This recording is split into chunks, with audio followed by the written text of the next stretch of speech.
Hey folks, Sheldon here for the West Coaster, with a Behind the Brew. Today we are at Ballast Brewing Company in Scripps Ranch, San Diego, to brew an iconic San Diego beer, the hoppy magnificence that is Sculpin IPA. Sculpin IPA is the beer that helped Ballast Point win the coveted Best Small Brewery in the World Award at the 2010 World Beer Cup. What's even more cool about Sculpin IPA is that in typical San Diego fashion, it started out life as a home brew recipe. George Cordelin and Doug Duffield, two staff members at the Home Brew Mart, Ballast Point's original location, combined their IPA recipes and with an assist from Colby Chandler, the specialty brewer at Home Brew Mart, bumped it up into what we now know as Sculpin IPA. Today we are with James Murray, Ballast Point's Director of Brewing, and he's going to walk us through what it takes to brew a batch of Sculpin IPA. Let's make some beer. Cool, let's do it. So what we have here is some specialty barley for our Sculpin IPA. The beauty of this particular recipe is that it's not an overly complicated grain bill. It's 4 simple malts that provide just enough character to support a backbone for all of our hopping. This hopper has an auger that will feed into our roller. Once we have all of the grist that we need for our grain bill, we'll fill up our grist case and auger it down about 150 feet to our brew house. Calcium sulfate is added to the mash to condition the water, and shortly after that, the mash temperature is checked to make sure it is correct prior to the first hop addition. Something that's pretty specific to Sculpin that's different from all the other brands we make here is we add hops into our mash tun.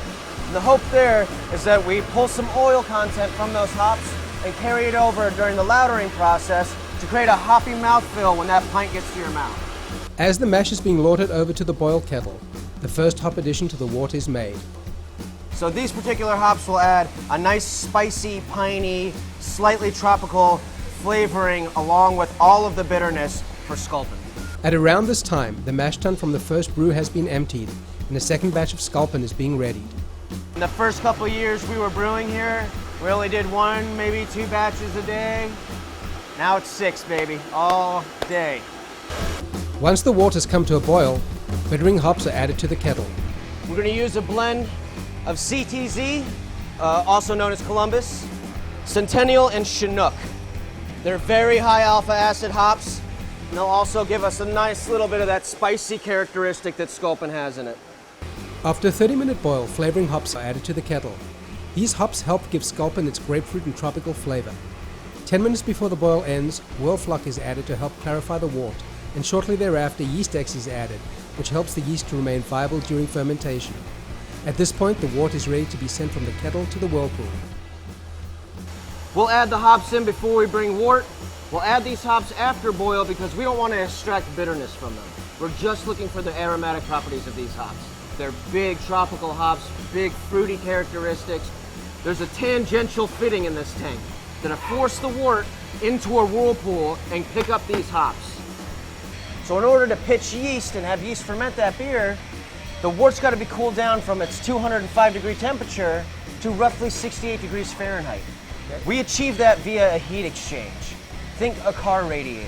After the wort is cooled, oxygen is added to help promote yeast cell wall viability, and then the wort is piped over to the fermenters for yeast addition.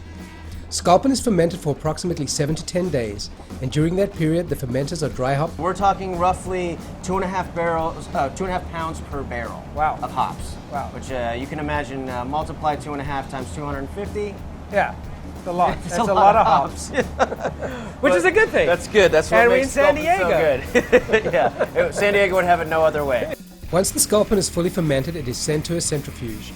The spinning centrifuge pushes the yeast and hop matter outward, leaving clear beer that is then filtered, carbonated, and piped to the bright tanks. Here we are with the finished product, ready to give a final test before it goes into packaging, whether it be bottle, can, or keg. So here we are, folks, a glass of fresh Sculpin IPA straight from the bright tank. Thank you, James, for an awesome day showing us how this fabulous beer is made. Cheers and keep brewing the good stuff. Absolutely. Delicious. Delicious.